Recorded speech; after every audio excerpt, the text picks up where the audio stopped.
क्या होगा Vodafone idea का, और जिस तरीके से इतने बड़े खतरे में आ चुका है, तो जो आप वोडाफोन आइडिया की सिम कार्ड यूज़ कर रहे हैं इंडिया में, तो किस तरीके से यूज़र्स पे इफ़ेक्ट पड़ना लमसम शुरू हो चुका है, और किस तरीके से VI 5G लॉन्च होने से पहले ही फ्लॉप कंडीशन में आ रहा है, और कंपनी खुद इसकी रिस्पॉन्सिबिलिटी ले या ना ले, क्योंकि रिस्पॉन्सिबल खुद है। क्योंकि बात करी जाए तो जिस तरीके से VI की फाइनेंशियल कंडीशन हमें दिखाई देती है, तो यहाँ से आप अंदाज़ा लगा पाएंगे VI की जो कैपिटल एक्सपेंडिचर है वो किस तरीके से, मतलब नेटवर्क विस्तार जो एक्सपेंशन करना था वो किस तरीके से खर्चा कर रही है। और जो सितंबर की रिपोर्ट VI ने प्रेजेंट की है सेकंड क्वार्टर की, तो वहाँ पे हमें ये देखने के लिए मिलता है कहीं ना कहीं VI ने एक बहुत बड़ी कटौती की है 28% की, जिससे कि डायरेक्टली VI की 4G और 5G सर्विस पे हमें एक बहुत बड़ा असर होते हुए दिखाई भी देता है। साथ में हम बात करेंगे एयरटेल और जियो किस तरीके से अपने कैपेक्स कैपिटल एक्सपेंडिचर पे पैसे खर्च कर रहे हैं, और किस तरीके से VI ने अपने 5G रोल आउट को पूरी तरीके से कोलैप्स एंड डिस्ट्रॉय करना स्टार्ट कर दिया है। क्योंकि जो लास्ट हमें ऑफिशियल अपडेट देखने के लिए मिली थी VI के तरफ से उनकी प्रेस रिलीज में, वो थी 16 सितंबर 2025 से कोई भी new 5G roll out information नहीं आई है। लास्ट जो थी देहरादून उत्तराखंड की ये रिपोर्ट थी, और उसके बाद से कोई भी अपडेट नहीं आई है 5G को न्यू रोल आउट लेके।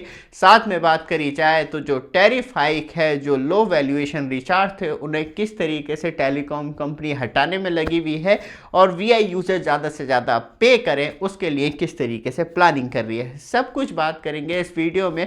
और जिस तरीके से टेलीकॉम कंपनी अपने प्राइस हाइक कर रही है, वो एयरटेल की बात करें, जियो की बात करें, BSNL की बात करें, VI की, उससे आपको थोड़ी रियायत मिल सकती है। क्योंकि यहाँ पे आपको मिलता है ensure cashback Prince recharge application, जिस पे आपको 5% तक कैशबैक मिलता है, मतलब आपका रिचार्ज अमाउंट 5% तक कम हो जाता है। जैसे ही मैंने एयरटेल का रिचार्ज किया था 349 वाला, और जैसे ही रिचार्ज प्रोसेस पे जाते हैं तो वहाँ पे मुझे 14 रुपये प्लस का कैशबैक मिल जाता है। एप्लीकेशन डाउनलोड करने के लिए QR कोड भी आ रहा है, नहीं तो प्ले स्टोर एप्लीकेशन पे जाएंगे, डायरेक्टली वॉइस सर्च कर लीजिएगा प्रिंस रिचार्ज एप्लीकेशन, डायरेक्टली आपको वहाँ पे मिल जाएगी, डाउनलोड करके रजिस्ट्रेशन कर सकते हैं। और सबसे अच्छी बात, अमाउंट ऐड करने के लिए QR कोड आता है, कोई UPI रजिस्टर्ड करने की ज़रूरत नहीं है, सीधे QR कोड से स्कैन करके ऐड कर सकते हैं और रिचार्ज कर सकते हैं, जिसपे कि आपको कंटिन्यू लगातार 5% तक कैशबैक मिलता है हर किसी टेलीकॉम ऑपरेटर के रिचार्ज पे, अलग अलग कैटेगरी में। तो एक बार चेक जरूर कीजिएगा, वहाँ आपको बेनिफिट मिलता है। बट वापस आते हैं टॉपिक पे, और किस तरीके से टेलीकॉम कंपनियां अटैक करने पर लगी हुई हैं। क्योंकि VI का जो कैपेक्स है कैपिटल एक्सपेंडिचर 28% गिरने का मतलब ये है कि डायरेक्टली इफेक्ट जो है VI यूजर्स की सर्विस ऑफ क्वालिटी पे पड़ेगा। जो अब VI ने खर्च किया है वो 1750 करोड़ रुपए खर्च किया है, लेकिन जो एक्सपेक्टेशन एक्सपर्ट की थी कि VI को मिनिमम कितना खर्च करना चाहिए अपने नेटवर्क पे, उससे बहुत बड़ा अंतर देखने के लिए मिलता है। बट आप हमारे चैनल पे फर्स्ट टाइम आए हैं, चैनल को सब्सक्राइब, वीडियो को लाइक कीजिए रेगुलर अपडेट के लिए, जिससे कि आपको लगातार अपडेट मिलती रहे। फिर बात करी जाए तो जो एक्सपेक्टेशन रखी जा रही थी एक्सपर्ट्स के द्वारा, वो थी 2600 करोड़ रुपए VI को अपने 4G और 5G पे एटलीस्ट खर्च करने चाहिए थे, जिससे कि नेटवर्क क्वालिटी अच्छी बनी रहे। लेकिन VI ने उसमें भी कटौती कर दी, और जो ये प्रीवियस क्वार्टर से कम किया गया है। प्रीवियस क्वार्टर में जो खर्चा किया था VI ने 2440 करोड़ रुपए किया था, लेकिन अब जाके वो कहीं ना कहीं 1750 करोड़ रुपए रह गया है। तो मतलब कहीं ना कहीं कॉम्प्रोमाइज़ किया जा रहा है क्वालिटी ऑफ सर्विस को लेके VI यूजर्स के साथ। ऊपर से VI का जो नेट लॉस है वो भी थोड़ा नैरो हुआ है, लेकिन ख़त्म नहीं हुआ है। 5560 करोड़ रुपए का लॉस इस क्वार्टर में रहा है, लेकिन जो प्रीवियस क्वार्टर में लॉस था वो 6610 करोड़ रुपए था, उससे थोड़ा बहुत उभरा है। लेकिन VI ने एक अच्छी चीज़ भी की है कि इस दौरान VI ने अपने new 4G subscriber 4 lakh increase कर लिए हैं नेटवर्क पे, जिससे कि VI का कहीं ना कहीं एवरेज रेवेन्यू पर यूज़र में सुधार आएगा, क्योंकि 4G यूज़र है तो महंगे रिचार्ज करवाएंगे।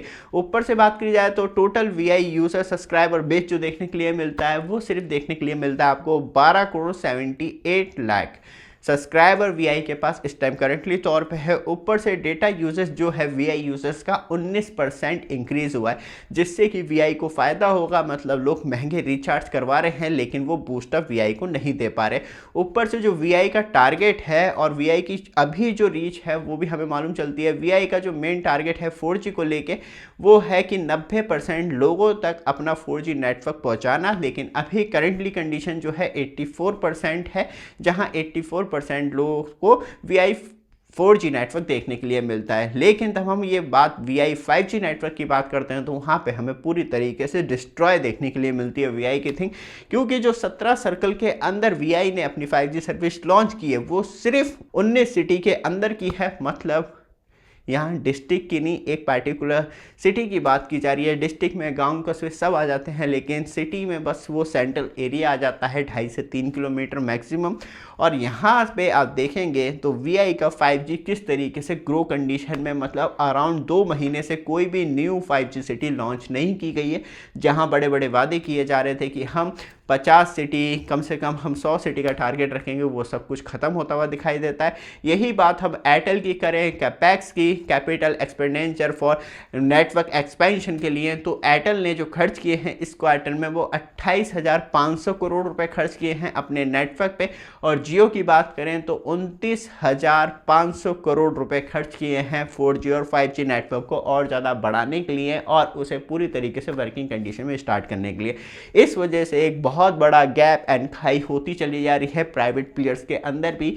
एयरटेल और जियो जो है लमसम बराबरी पे चल रहे हैं, लेकिन जो वीआई है वो पिछड़ते पिछड़ते इतना पिछड़ गया है कि अब रिकवर सिर्फ गवर्नमेंट ही कर सकती है। और जिस तरीके से न्यूज़ आ रही है कि गवर्नमेंट एक रिलीफ पैकेज वीआई के लिए बना रही है, एजीआर पे माफ़ कर सकती है या इंडिविजुअल डायरेक्टली फाइनेंशियल मदद की जाती है। देखते हैं क्या होता है। लेकिन वीआई का जो भरोसा है और जो वीआई के यूज़र हैं उन्हें अब कहीं ना कहीं दोनों को प्रॉब्लम होना शुरू हो चुकी है। ये वीडियो आपको अच्छी लगे, लगातार अपडेट के लिए चैनल को सब्सक्राइब, वीडियो को लाइक जरूर कीजिएगा। धन्यवाद।